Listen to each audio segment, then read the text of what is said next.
He built Strikeforce from the ground up, and now he's been elevating Bellator MMA, which can be seen on the CBS Sports Network.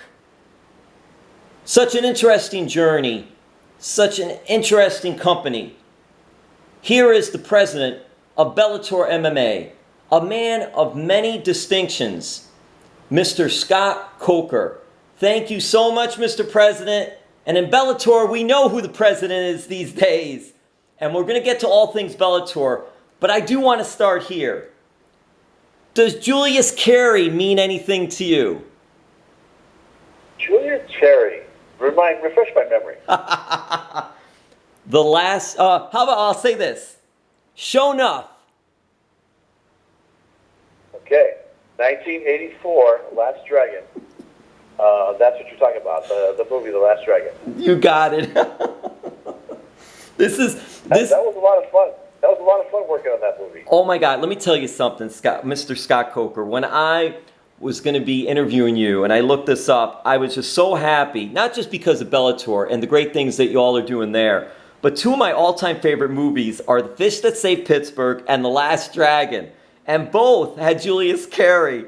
And I was like, and to see that Scott Coker was also in The Last Dragon, it was just one of those things where the light bulb went off in my head and I says, oh man, I hope he's happy to talk about The Last Dragon because I do want to ask him a few questions about it. I was just curious, that is such a cult-like movie and a martial arts movie and a fun movie.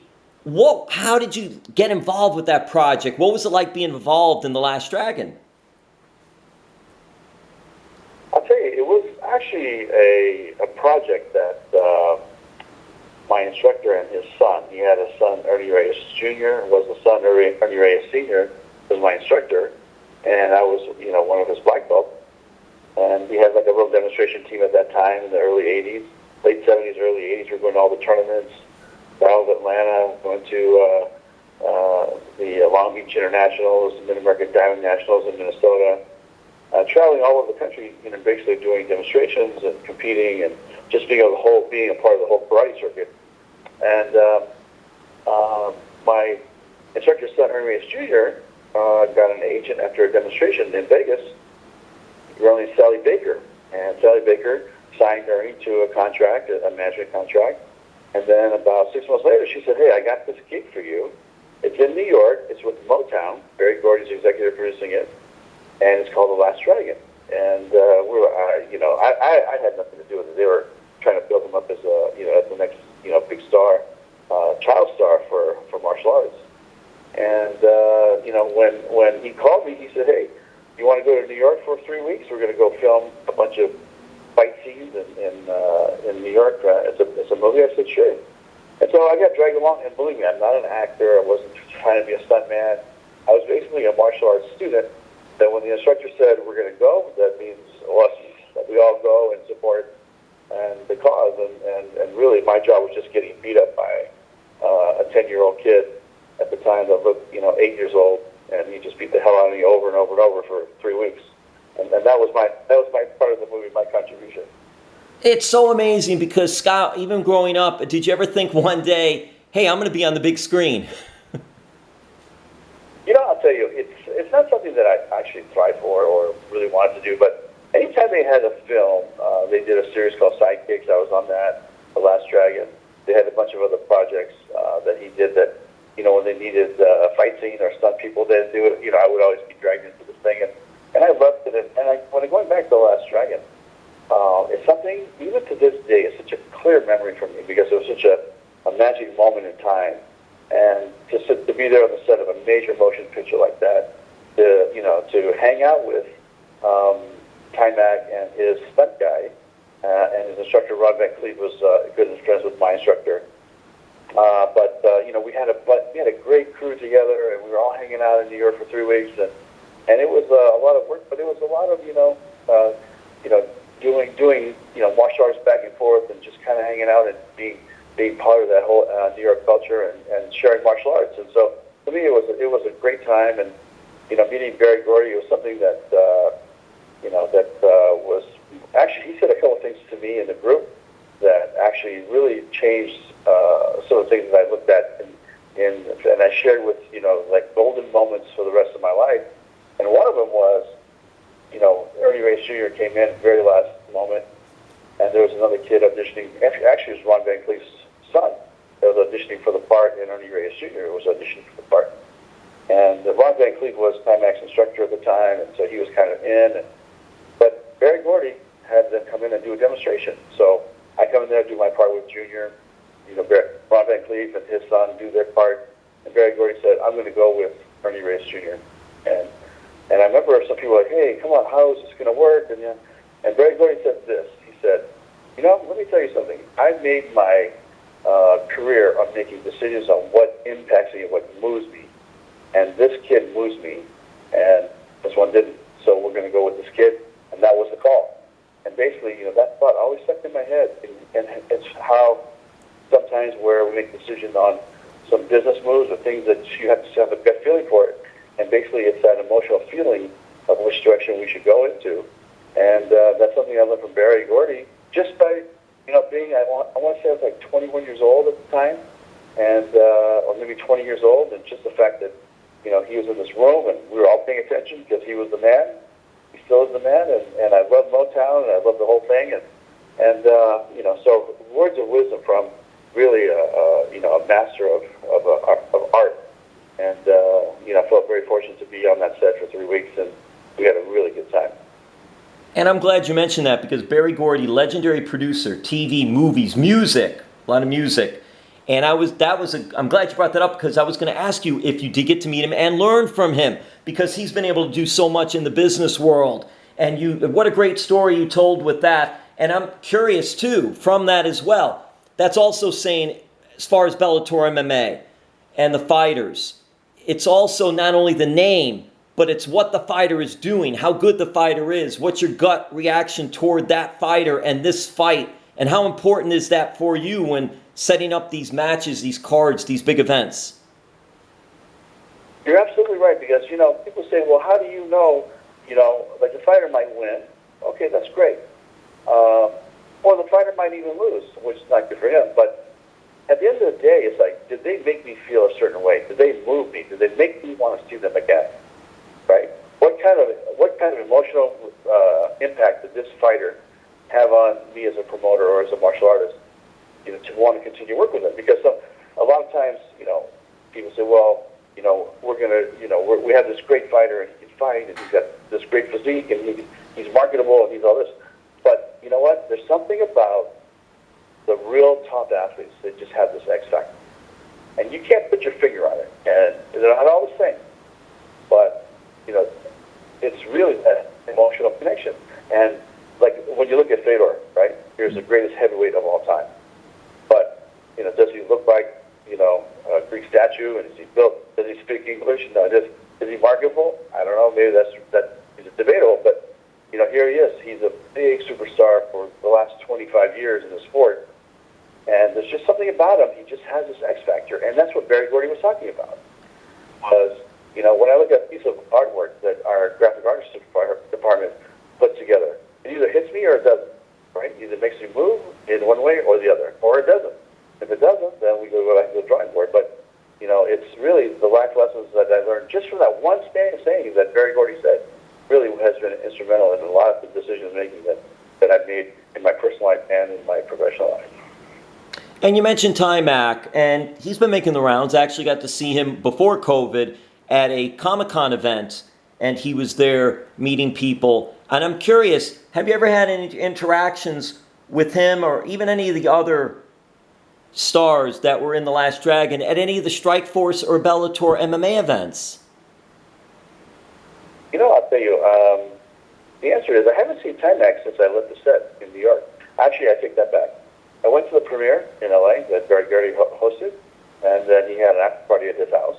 And I was lucky enough to get invited to the after party, and he was there, and we shared some time talking. And he seemed like a really good guy, young, such a potential talent, great martial artist. And I've been following him kind of on YouTube when he's doing interviews, and it seems like he's got his head on together, and has really lived like a martial arts way. And but as far as what he's done in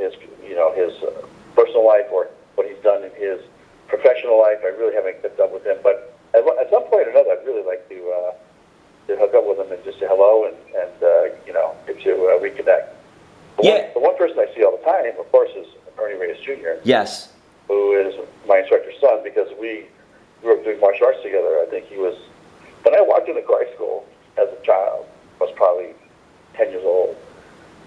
He was 2 years old, and he was holding this chair and kicking, and just kept kicking and kicking and kicking it. And he goes, you know, I want to be a black belt one day, and I want to train hard. And he's just a little 2-year-old telling me all this. And he went to become this, you know, phenomenal martial artist and success in the film business, and you know, had a lot of great success with The Last Dragon. And he's somebody that I see and I talk to him all the time. And of course, his instructor, his father is our instructor, so I talk to him quite frequently and see him, and that's part of the family. We've been together, you know, since the mid-70s we've been together as a student-instructor relationship. So, you know, I see them a lot, but I really don't see that many people other than that. I just follow, like I said, I follow the Timac on the thing, but I know that a couple of people have passed away, like ShoNuff, who was one of my favorite characters in the movie. He passed away, and so did I think Bruce Leroy's character had a younger brother that passed away. So, you know, maybe it's time for me to reach out to some of these guys sooner than later.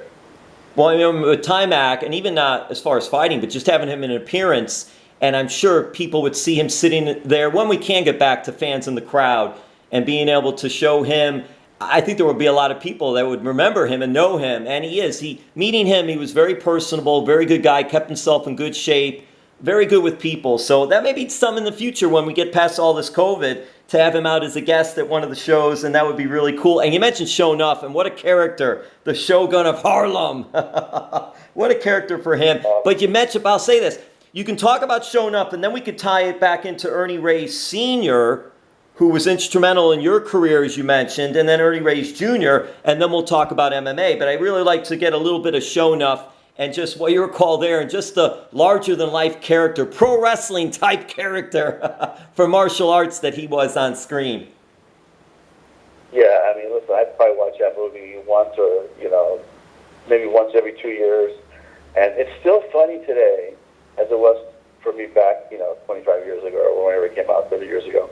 And the character ShoNuff to me was the iconic bad guy, and the thing about him was, you know, we weren't friends. He was really an actor that did acting, and martial arts was not part of his, you know, his training. But when the lights came on and the camera started shooting, man, this guy could turn it on, and he made you believe it. And he's probably got, you know, one of the best lines that, like you said, the Shogun in Harlem.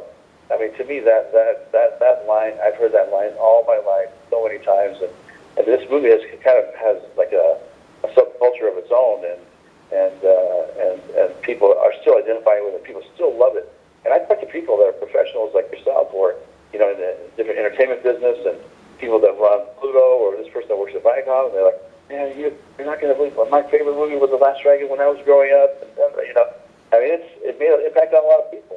And ShoNuff, I think, is one of the guys that really made that movie stand out. And when the cameras turned off, he was just back to like a normal, you know, normal actor, just doing his thing. And he was just a normal guy. And when the cameras, like I said, when the cameras came on, man, he was dynamic. Well, Bellator MMA, some really good fighters, some really good fights. And the president, Scott Coker, is here, and we're discussing the movie The Last Dragon, but now we're going to turn it over to Ernie Reyes Sr. And I hope I have this correct. You're an Ernie Reyes protege and full contact fight promoter covering kickboxing, K1, and MMA. And you obtained your 8th degree black belt in Taekwondo under Reyes, an original member of the West Coast demonstration team, very elite back in the day. What are your thoughts? I hope I have that all correct, first of all, Mr. Scott Coker, and also, just what does Ernie Reyes Jr. mean, Sr., what does Ernie Reyes Sr. mean to you? You know, he has been just a great mentor and a great leader and a great teacher of so many things, including martial arts. And that's why I still consider him my instructor, and I still go and I see him. And, you know, when I sold Strikeforce in 2011, so I called him up and I said, I'm ready to come back and take my next degree of test. I want to go and do the journey again, and I want to come back into the school, come back into the system. So it's nothing I've ever left. Just that sometimes you get so busy in life that you're not around. You're just not there physically to do it. So, but as far as becoming somebody that walks the talk, somebody that leads by example, somebody that really showed a life skill and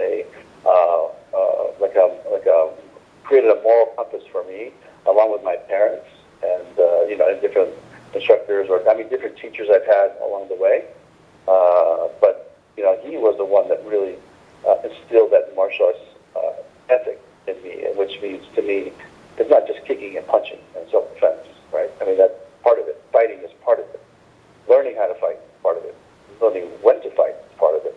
But when you talk about indomitable spirit and perseverance and the respect and the overall mindset of being a martial artist, that all comes from my instructor, because he was my teacher, and along the way you learn these life skills in martial arts. And those life skills directly were applicable to business, because you need to have endurance in business. You need to have respect in business. You need to have indomitable spirit. All the things that martial arts teaches you apply to business. And my instructor always said to me, don't be a black belt in the school. You have to be a black belt in life. And so I've had this philosophy my whole adult life about what I want to do, and it's always led me back to martial arts. And I became a fight promoter very early on, and part of it was because I enjoyed martial arts so much because of his teaching and his philosophy, and I was under the guidance and the tutelage of probably one of the greatest instructors of our time. And I always wanted to stay in martial arts, and that's why I started promoting fights, having my own schools, started working for different organizations, and but it really starts with him. And I think about this, like, if I never walked into that school in 1975 with my mom signing me up for Taekwondo class in San Jose, then I didn't continue my journey into martial arts and teaching and then the fight business, and if none of that ever happened, I mean, would there be a Daniel Cormier? Would there be a fighter like Kung Lee or Frank Shamrock? Frank Shamrock was already doing MMA way before me, but it's like these fighters, like Luke Rockhold and Gilbert Melendez and Josh Johnson and all these guys that that we touched somewhere along the line, like maybe their outcomes might have been different, and it reflects back to let's say our promotion business, but then it also reflects back to my instructor, Ernie Reyes Sr. And so he's had a big impact on my life. He's had a big impact on MMA, and I think that there's still a lot of work to do, but he's definitely paved a good way for us. And we want to see and hear about some of the fighters too. It's interesting because you've been a very successful promoter, and what you've done in Strikeforce and Bellator MMA now has been just very entertaining and very successful. And not many people know that you had that background as a fighter in some movies, like The Last Dragon, like Surf Ninjas, which was another interesting movie with Rob Schneider in that one. Ernie Reyes Jr. again. Ernie Reyes Jr. was in that movie as well. Leslie Nielsen. And then you had Dragon Fight, which you had Jet Li in that one. Just incredible. But and then I'm going to get off the movies because now I'm going to go strictly to Strikeforce and Bellator MMA and the MMA. But lastly, Ernie Reyes Jr. was in a movie, Rush Hour 2, with Chris Tucker and Jackie Chan. Awesome. Also, The Rundown. And if I'm not mistaken, he was the badass fighter that Dwayne "The Rock" Johnson had to fight in the jungle. That was really cool. I hope I have that right. And I'm just curious if you ever met Dwayne "The Rock" Johnson, and if you remember anything about The Rundown, the movie. Even though you weren't part of that, but Ernie Reyes Jr. was. Yeah, he was. And I had not met The Rock, and Ernie was in that movie with him, so they had a chance to work together. But what I remember about that movie was Ali versus Tyson. Ali Tyson. Which one do you think would win? He's asking The Rock's character that. And it was a very entertaining movie. I had a good time watching it. Had great martial arts fights in it. Ernie's had a great career. I mean, he's done a lot of work. And again, my job was not, to be a stuntman or to be an actor. I mean, really, my job was like, hey, we're part of this martial arts school. You're going to come and you're going to perform and you're going to fight this kid. And when Ernie was also a Ninja Turtle, and he played Donatello in the first one, and then the second one he played Tino, the pizza delivery boy. So he's had quite success. And when I think about certain ninjas, the part that I remember the most was they go, "You're gonna." Again, I'm just there, doing stunts for Ernie Jr. and his dad, and then they go, "Oh, we want you to stunt double for Leslie Nielsen." Right? I said, "Why?" They go, "Well, there's nobody in Thailand that's as tall as him, so we need to have somebody that is kind of built like you to stunt double for him." And so I said, "Oh my God, what do you want me to do?" He goes, "Well, we want you to get blown up by all these explosions, and then you're going to fall into this pond, right?" So that was me doing that stunt for Leslie, and he was very gracious and such a great man, so funny, and what a talent. But that moment in time, I was falling in this just the worst colored water that you could ever imagine. Getting all these explosions all over my body, and I fall back and I fall into this pond and I die, and that's one of the evil characters in the movie. But I had a great time. That was another movie that I thought that was super funny. That wasn't maybe it was the name or the way it was promoted, but when you talk about Leslie Nielsen, you've had Rob Schneider, you had Kelly Hugh, you had Tung Lo, you had Ernie Jr. I mean, you had so many great characters in that movie, and that movie is something that's still funny to me to this day. It's so interesting. I'm so glad you were able to talk about some of that, because I think it's just so cool and adds another layer, another dimension to Mr. Scott Coker. Now, Strikeforce. So you're building Strikeforce from the ground up. What were you, when it was all over for you, for Strikeforce? What were you most proud of? Some of the fighters you were most proud of? Just what things come to mind about Strikeforce that really resonates for Scott Coker? I'll tell you, we were awarded two things. The very first show we did, I was so proud of that, because we were awarded the very first show in the state of California. And you can imagine the UFC was trying to get it, other promoters were trying to get it in California, because I've had a license at that time for 22 years already. They granted me the first license to do the first MMA show, and Frank Shamrock fought Cesar Gracie, and Kung Lee fought, and we didn't have any TV, we didn't have any sponsorship, but we did sell out 18,200 seats in the San Jose Arena, and did over $1 million gate, and that was definitely one of the big victories, I think, for my early career in mixed martial arts. And then the great fights that we put on, and then the fighters that we built from the ground up. For instance, Fedor fought Risa Verdum, Gina Carano fought the Cyborg, Kung Lee fought Frank Shamrock. I mean, Gilbert Melendez fought Josh Thompson, and 3 fights, and we had some amazing fights. But that's something like I said, I'll never forget. But also proud of the fact that when I signed Tyron Woodley, he had 0 fights, and we built his career.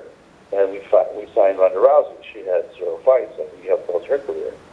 And then when we signed with Rockbolt, he was a jiu-jitsu guy at AKA, but we turned him into an MMA fighter and helped build his career. And then Daniel Cormier, who probably had the most success out of all of them, as far as winning titles and the longevity. I would say the popularity. I think Ronda has, she was a big star for a moment there. But Daniel Cormier, who's won the 205-pound belt and the heavyweight belt. And that guy, he just retired, but he was fighting for me back in 2009, 10, 11. I mean, he's been around a long time. So, but the fighters that we identified and grew and basically simmered along the way, we got into the championship level. But there were, I think that we really made an impact in mixed martial arts and the star power that is here today. And carrying over from that, and what a who's list for you under the Scott Coker banner, so to speak. Bellator 254 will be the final Bellator event for 2020. Bellator's been doing very big things, successful things during this COVID. Unfortunately, it's been difficult for all of us during the COVID. But Bellator 254, McFarland versus Velasquez, December 10th from the Mohegan Sun Arena in Connecticut. I'm not going to say the city, Scott, because that's one of the tough ones for me. It starts with a U. The U in Connecticut. And it will be seen on CBS Sports Network. What are you most impressed about with Bellator MMA, and what message do you try to get out there for people, for fans, to check out Bellator MMA? Well, I can tell you, we have developed a fan base, and I want people to know that, listen, MMA is not just one league. It's not just Bellator. It's not just UFC. It's not just, King of the Cage, or it's not, Strikeforce before, or it's not Pride before, it's not Rising today. Mixed martial arts is a sport, and there are different leagues in the sport. And listen, we have been doing some great work here in the last, since we came back from COVID. We started these fights in July, and every fight that we promised the fans that we would put on, that we missed in March, April, May, June, we made all those fights up, and we put them all on. We put probably some of the greatest fights. The last fight that we just had this past weekend on CBS Sports Network, it's Pitbull versus Pedro Caballo. That fight card, man, I think that's probably our best fight card to date this year. It was spectacular, and from top to bottom. And when I look at Lima McFarland, who's our champion, and Velasquez, you're talking about a girl that is a killer. And I'm talking about Velasquez. And a lot of people were thinking, we're not going to put this fight together. But you know what? We want to put on the fights that the fans want to see. And this is the fight that they wanted to see. And you have the number one girl against the world champion, number one contender in the world, fighting the world champion. And that's the fight that we put on. And I think that when you look back at the last set of fights we put on CBS Sports Network, and these are pay-per-view quality fights, and you can watch it all free on CBS Sports Network, including December 10th, Lima McFarland versus Velasquez fight. And that's very, very true. And it's great that it's on CBS Sports Network, and fans can see that. And it's just been an exciting time. Now, I'm in South Florida. We've got American Top Team. We've got Sanford MMA, which used to be Hard Knocks 365 before that Comic Club.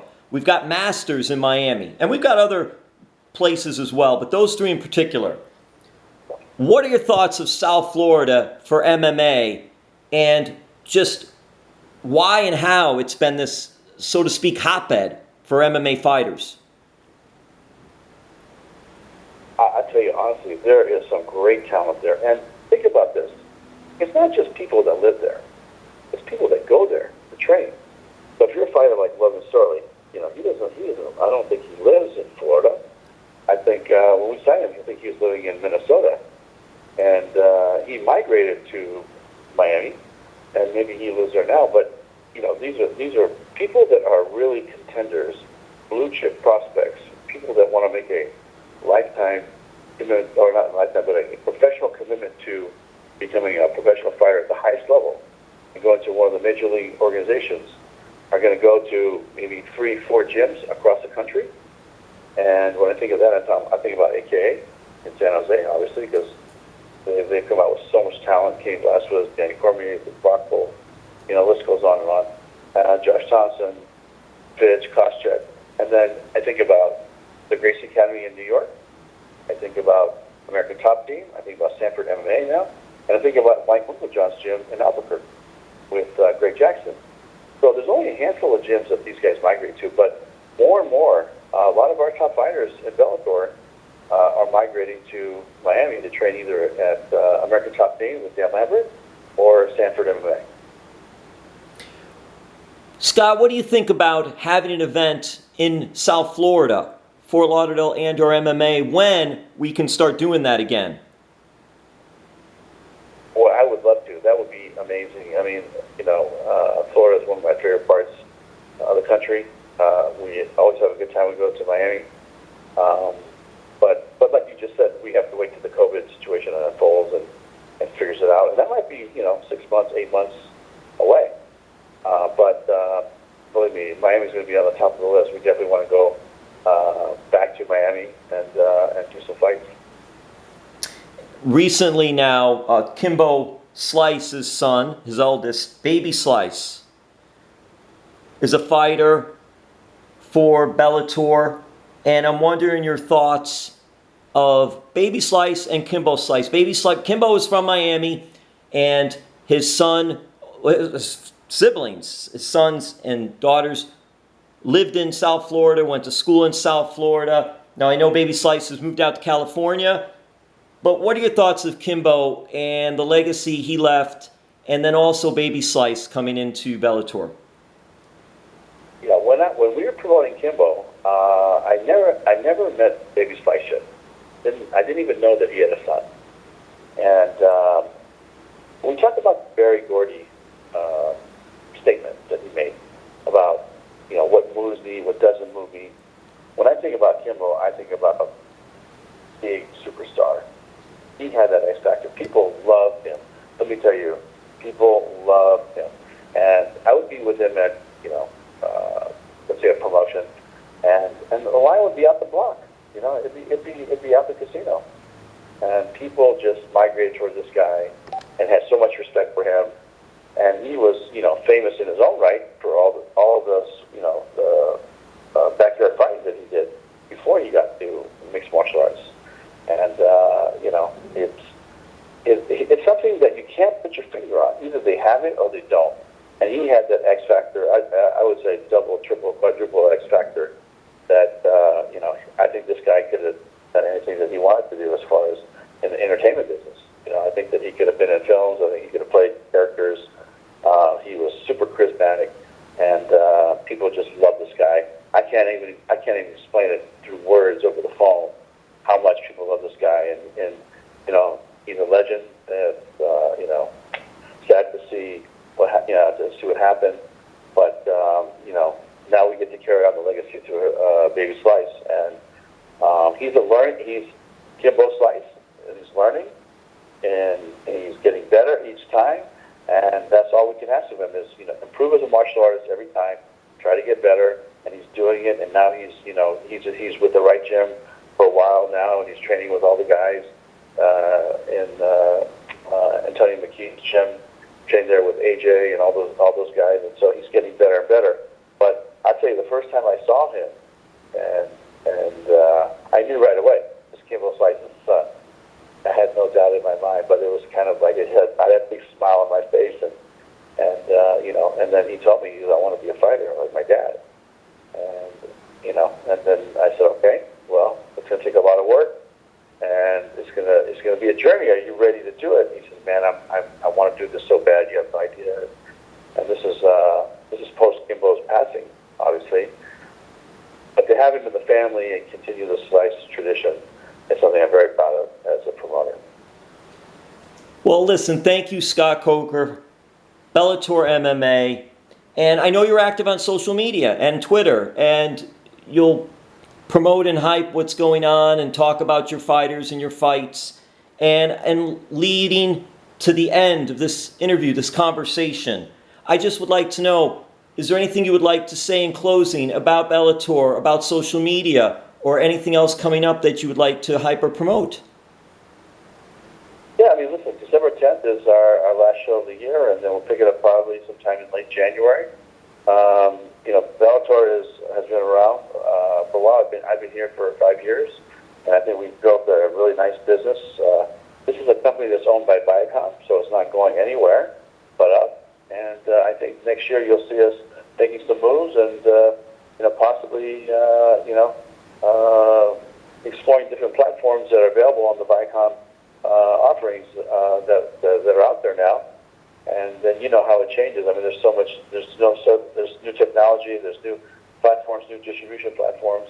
So I think that we'll figure all that out by the end of the year. And I think next year we're going to have a great year, and we're going to keep building mixed martial arts and keep growing mixed martial arts. And sky's the limit for Bellator. Well, for me, and also Captain America's one of my favorites. The coach. And he also is a Coral Springs High School grad, by the way, so he's a South Florida guy. The coach for the Pitbull brothers, Henry Cejudo. He's just a great coach and a great character, and Eric is one of the best. So I'm glad that he's with you guys in Bellator with some of his fighters working there. Thank you so much, Scott Coker.